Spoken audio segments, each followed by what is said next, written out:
नमो नमः। आज फिर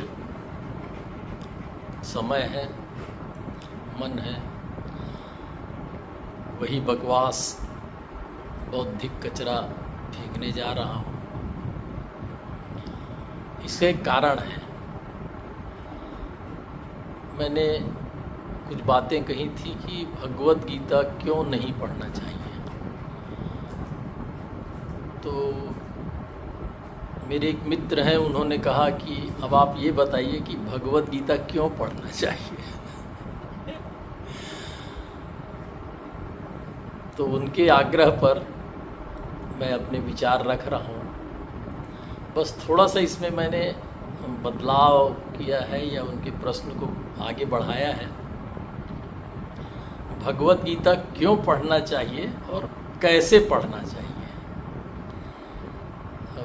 क्यों पर रुक गए थे, मैंने कैसे और जोड़ दिया है। तो आज का मेरा वैचारिक कचरे का विषय है भगवत गीता क्यों पढ़ना चाहिए और कैसे पढ़ना चाहिए।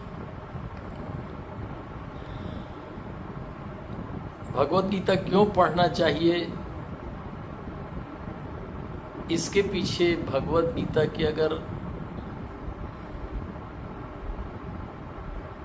पृष्ठभूमि को देखें,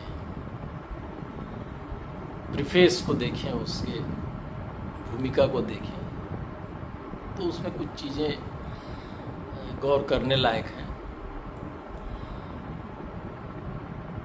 पहला ही श्लोक है गीता का,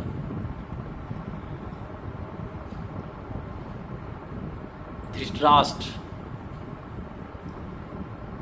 संजय से पूछते हैं। अब ये दोनों नाम अपने आप में महत्वपूर्ण है, दोनों चरित्र महत्वपूर्ण लगते हैं मुझको, जो बताते हैं कि वास्तव में भगवत गीता क्यों पढ़ना चाहिए। एक तो धृतराष्ट्र जो चरित्र है वो मैं इसके ऐतिहासिक पृष्ठभूमि पर नहीं जाऊंगा, और एक चीज़ और स्पष्ट कर दूं कि ये जो मेरे विचार हैं अपनी सोच समझ है। हो सकता है पूरी तरह मैं गलत हूँ, हो सकता है आप मेरे से इससे सहमत न हो, तो वो अलग मुद्दे हैं, बिंदु है। तो भगवत गीता का जो प्रारंभ है उसमें ही आता है कि धृतराष्ट्र संजय से पूछते हैं। पहला तो धृतराष्ट्र जो चरित्र दिखाया गया उसमें वो है अंधे हैं, उन्हें दिखाई नहीं देता, और जिससे वो पूछ रहे हैं वो दिव्य दृष्टि से युक्त है। तो गीता की भूमिका वहीं से शुरू होती है कि यदि हमको दिखाई नहीं दे रहा है, हमें समझ नहीं आ रहा है क्या करना है, क्या हो रहा है, कैसे हो रहा है, तो हम किसी दिव्य दृष्टि वाले से, जिसके पास उस चीज़ की समझ हो, उससे पूछें। ये मेरी समझ में आता है। और फिर उसमें धृतराष्ट्र का जो पहला श्लोक है उसमें वो पूछते हैं कि धर्म क्षेत्रे कुरुक्षेत्रे संवेता युयुत्सव मामका पांडवश्चैव किम कुर्वत संजय। धर्म क्षेत्र और उससे कहा कुरुक्षेत्र में युद्ध की इच्छा से इकट्ठे हुए, संवेता युयुत्सव, युद्ध की इच्छा से इकट्ठे हुए मेरे और पांडु के पुत्र ये क्या कर रहे हैं, ये संजय से पूछते हैं। तो यदि आपका भी यही प्रश्न हो तो गीता पढ़नी चाहिए। और इसी संदर्भ में गीता के अंत में कुछ बातें कही गई हैं, तो पहले इस पर मैं चर्चा करूं। धर्म क्षेत्र और कुरुक्षेत्र मेरी समझ में जो आता है, धर्म क्षेत्र अगर हम देखें तो जो हमारे बिहेवियर है, जो हमारा नेचर है, या कहें जो हमारा इनर बीइंग है, वो होगा धर्म क्षेत्र। और कुरुक्षेत्र जो आउटर एरिया है, जहाँ पर हमको काम करना है, वर्क फील्ड है हमारा, या ये कहें कि बाहर का संसार और भीतर का संसार। और यहाँ पर हमेशा द्वंद्व चलते रहता है। सामान्य आदमी को भी समझ नहीं आता कि क्या करे क्या ना करे। ऐसी परिस्थितियाँ प्रायः रहती हैं। मूर्ति पूजा करे ना करे, संसार में ऐसे अनेक कार्य हैं जो करें कि ना करें, कहीं निषिद्ध है, कहीं वो। उदाहरण के तौर पर अगर मैं ले लूँ कि शराब पिए या ना पिए, गांजा पिए ना पिए, रात में खाना खाए ना खाए, नीतियां हैं, न्याय है, बहुत सारे नियम कानून हैं बाहर के जगत में।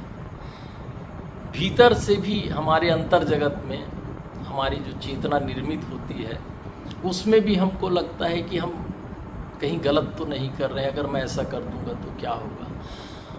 तो अगर हम निर्णय लेने में सक्षम नहीं हैं या उसके परिणामों के प्रति सजग नहीं हैं या नहीं जान पा रहे हैं, कुल मिलाकर अगर कहें कि हम धृतराष्ट्र की तरह अंधे हैं, नहीं देख पा रहे हैं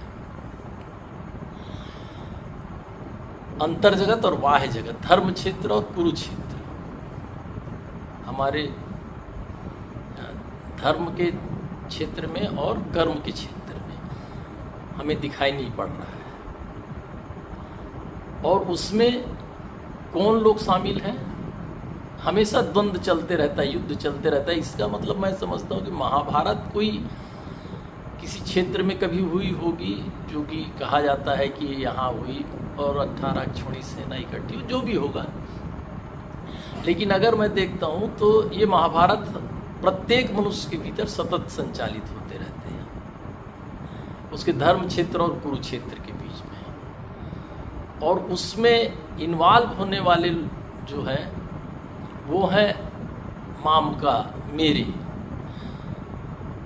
तो जिस चीज़ को भी मैं या मेरा पन के साथ में हम जोड़ते हैं वो, और ये सब मेरे अंतर जगत से जुड़ा हो सकता है, ऐसा मैं समझता हूँ। ये मेरी सोच है। कभी राष्ट्र के संबंध में, कभी राजनीति के संबंध में, कभी अपने धर्म के संबंध में, किसी भी संबंध में एक अपना मैं हम तैयार कर लेते हैं, मैं और मेरापन। वो फिर पांडवश्चैव, तो वैसे तो पांडु के पुत्र हैं, लेकिन मैं उन 5 भाइयों को जो पांडव हैं, उनको मैं मानता हूँ कि हमारी जो 5 ज्ञानेंद्रियां हैं, उनके द्वारा जो निर्मित होता है, उनका जो क्षेत्र है, उनके बीच में ये द्वंद्व चलते रहता है, एक्सटर्नल और इनवर्ड्स में। और इसमें मैं और मेरे के साथ में जो हमारे परसेप्शन तैयार होते हैं, जो मेरे ज्ञानेंद्रियों के साथ में जो तैयार होता है, उनके बीच में ये महाभारत का युद्ध हर एक व्यक्ति के जीवन में है, सबके साथ में। तो यदि आपको ये समझ में नहीं आ रहा क्या करना है, तो भगवद गीता एक रोड मैप है। भगवद गीता में, जैसे आज के समय में ये उदाहरण देना मेरे लिए आसान हो रहा है क्योंकि गूगल मैप आता है। आपको कहीं जाना है तो गूगल मैप में आप अपना डेस्टिनेशन डालें, वो सभी संभव मार्ग दिखा देता है कि इस रास्ते से आप जाएंगे तो टोल नहीं है, इस रास्ते से जाएंगे तो टोल मिलेगा, इस रास्ते से मैक्सिमम ट्रैफिक है, ये शॉर्टेस्ट रूट है। ऐसे सभी रास्तों को गूगल मैप दिखा देता है। ठीक ऐसे ही भगवद गीता में भी उस स्थिति में, जब आपके जीवन में सतत महाभारत चालू है, चल रही है, मैं, मेरा और आपके इंद्रियों के जो उत्पाद है उनके बीच में, महाभारत संचालित है और आपको दिखाई नहीं दे रहा आप धृतराष्ट्र हैं, तो आपके पास संजय कौन है? अगर कोई संजय है तो आप उससे पूछ सकते हैं। और यदि आप अर्जुन की तरह स्थिति में हैं कि सामने कौरवों की सेना है, इधर आप पांडवों की तरफ से लड़ रहे हैं और बीच में जा कर के अनेक भाषा का प्रयोग कर सकते हैं, साक्षी कह सकते हैं, मध्य कह सकते हैं, धनात्मक ऋणात्मक के बीच खड़े होकर के दोनों सेनाओं के बीच अपना रथ टिका करके आप खड़े हैं और देख रहे हैं, और उस स्थिति में आपके पास कृष्ण जैसे बोलने वाले होने चाहिए, आपके प्रश्न हो वैसे और आपकी स्थिति हो। जैसा कि पहला अध्याय है विषाद योग, जिसमें कृष्ण के अंग शिथिल हो रहे हैं, रोमांच हो रहा है और हाथ पैर कांप रहे हैं, गांडीव हाथ से गिरा जा रहा है, लड़ने की इच्छा नहीं हो रही है, किस अंतर्द्वंद चल रहा है, इनको मारता हूँ तो जीत कर मैं क्या करूँगा, क्या होगा जीतने से। तो ये सभी स्थिति हमारे भीतर भी चलती है, हम भी कहीं ना कहीं विषाद की स्थिति में होते हैं। तो जब ऐसी स्थिति में है तो एक रोड मैप हमको मिलता है भगवत गीता से, और भगवत गीता में हर एक चैप्टर में जितने 18 अध्याय हैं उनमें सभी संभव आयामों से कैसे यात्रा की जा सकती है, ज्ञान योग क्या है, सांख्य क्या है, भक्ति क्या है, कैसे हो सकता है, लगभग सभी संभव दिशाओं से जो यात्रा की जा सकती है, हो सकती संभावनाएं, उन पर चर्चा की गई है। तो ये रोड मैप हम अडॉप्ट कर सकते हैं और उसमें देख सकते हैं हमारे योग्य क्या है, मैं किस रास्ते से जाऊं, वो तय कर सकते हैं। तो भगवत गीता क्यों पढ़नी चाहिए? तो ये मेरे ख्याल से कि हम सभी धृतराष्ट्र हैं और धर्म क्षेत्र और कुरुक्षेत्र में खड़े हुए हैं, हमको दिखाई नहीं दे रहा है, संजय हमारे पास है नहीं जिससे हम पूछ सकें, कृष्ण है नहीं अगर हम अर्जुन की स्थिति में हैं। जैसा कि अर्जुन शब्द का ही अर्थ होता है जो सीधा ना हो, जिसको स्टेट समझ में नहीं आ रहा हो, अरिजु वक्र हो, जो टेढ़ा मेढ़ा हो, उसको समझ में नहीं आ रहा है कहाँ से जाऊँ, क्या करूँ।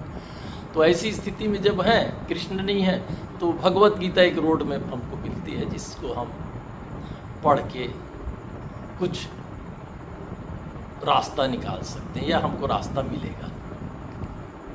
अब इसमें भी अगर हम भगवत गीता के सभी रोड मैप्स तो मैं व्याख्या नहीं करूँगा और ना ही टीका करूँगा, क्योंकि इस पे भाष्य बहुत उपलब्ध है, अंग्रेजी सभी भाषाओं में है, पढ़ा जा सकता है। केवल छोटी सी बात कह रहा हूँ, तो किसी वो भी मित्र ने प्रश्न रख दिया, थोड़ा प्रेरित किया, इसलिए अंतिम अभी मैंने शुरू की बात की, उसकी भूमिका की, प्रीफेस की, अंत में जा कर के देखते हैं तो भगवत गीता में कुछ मज़ेदार चीज़ें आती हैं,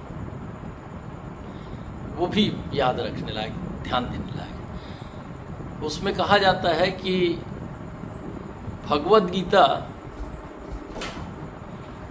उस व्यक्ति को न सुनाया जाए, न बताया जाए, न उसको पढ़ना चाहिए जिसके अंदर तप नहीं है, भक्ति नहीं है, जिसको भगवत गीता में निष्ठा नहीं है, जो मेरे ऊपर भरोसा नहीं करता।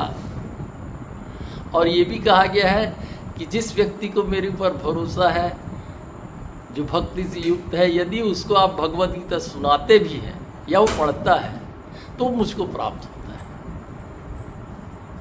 और जो सुनाएगा वह भी पाप से मुक्त होगा। तो ये इस तरह की जो बातें सभी धर्म करते हैं, बाइबल में देखिए, कुरान में देखिए, सभी धर्म ग्रंथों में ये कहा जाता है कि जिसको इसमें निष्ठा है, भरोसा है, उसको इसको पढ़ना चाहिए, उसे ये बताएं। और ये भी कहा जाता है कि ये अंतिम विकल्प है, ये मुक्ति का मार्ग है, यही एकमात्र उपाय है। तो ये सभी धर्म ग्रंथों में रहता है। तो इससे थोड़ा सजग होकर के, ये जानते हुए कि सभी धर्मों ग्रंथों में ये कहा जाता है। क्यों कहा जाता है ये पता नहीं, या ये हो सकता है कि जिन्होंने उसको लिखा है या जिन्होंने उसको कहा है वे ऐसा जानते होंगे, या उन्हें अन्य धर्म ग्रंथों का पता नहीं होगा, या इसलिए कि केवल इसी को प्रमोट करना चाहते हैं, इसलिए जो भी हो कारण हो सकते हैं। तो ये भी एक इसमें दिया गया है कि उनको ही पढ़ना चाहिए जिनको इनको निष्ठा है कि गीता में कुछ है, महत्वपूर्ण चीज़ है, इसमें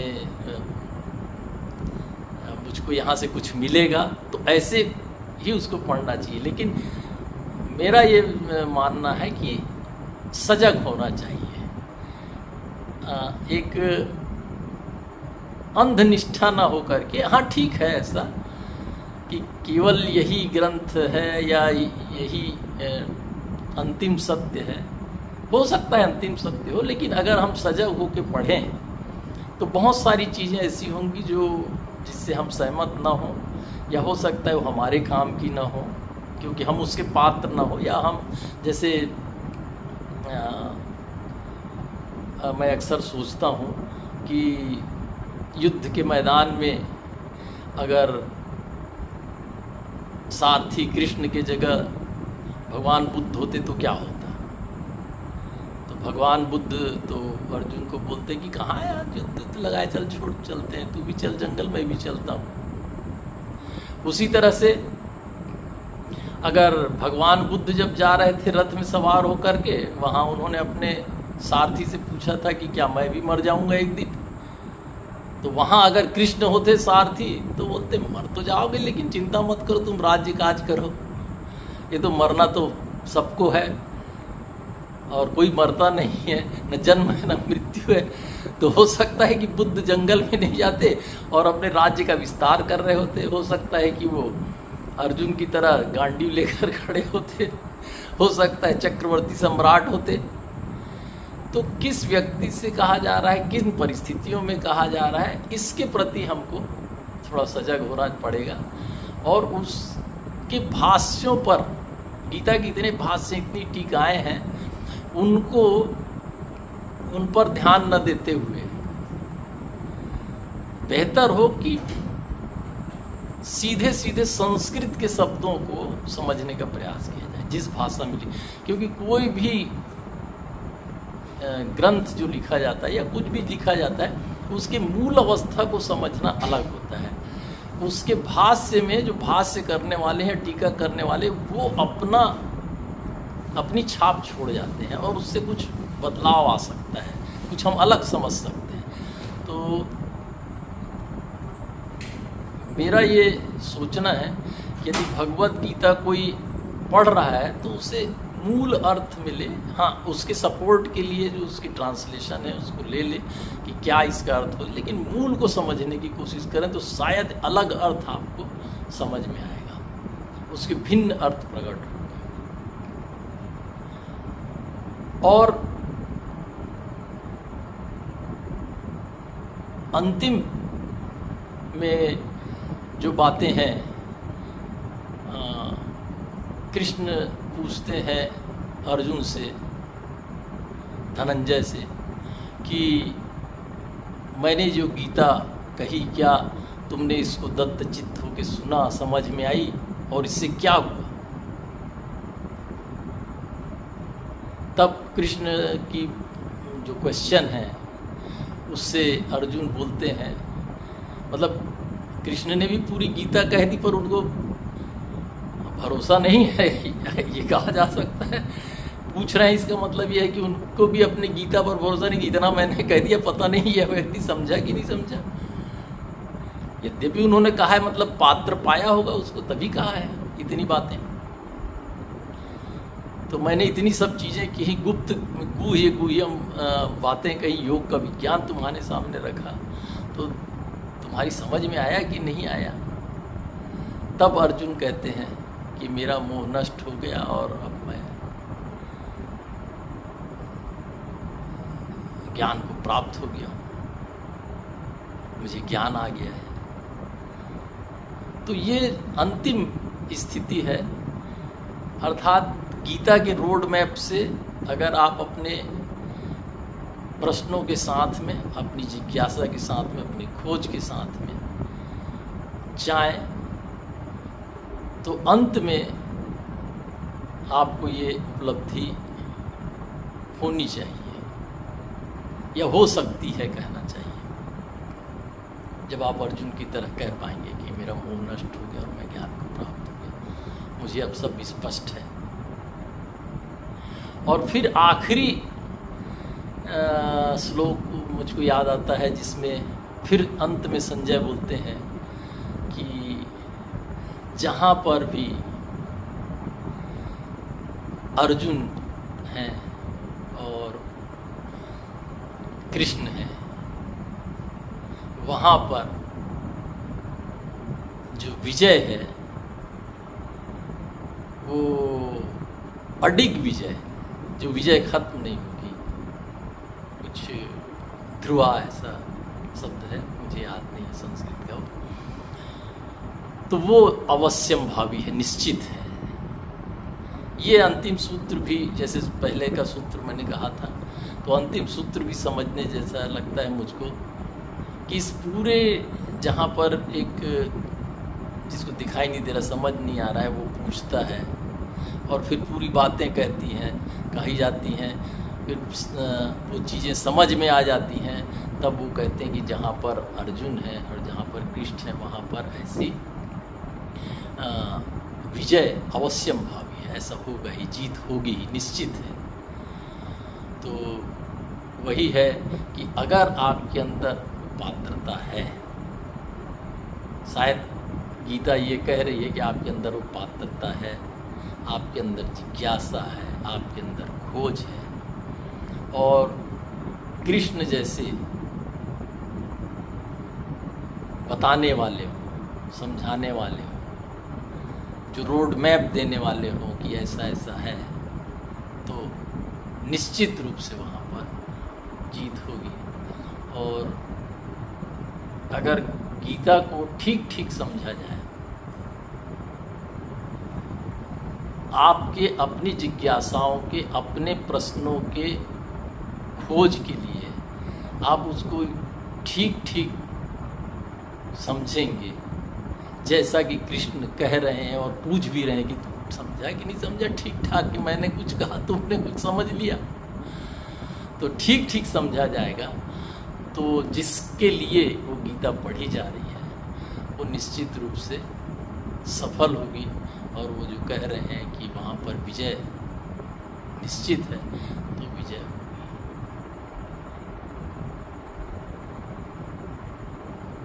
मेरी इन बातों को, इस बकवास को आपने सुना, अपना थोड़ा समय दिया, इसके लिए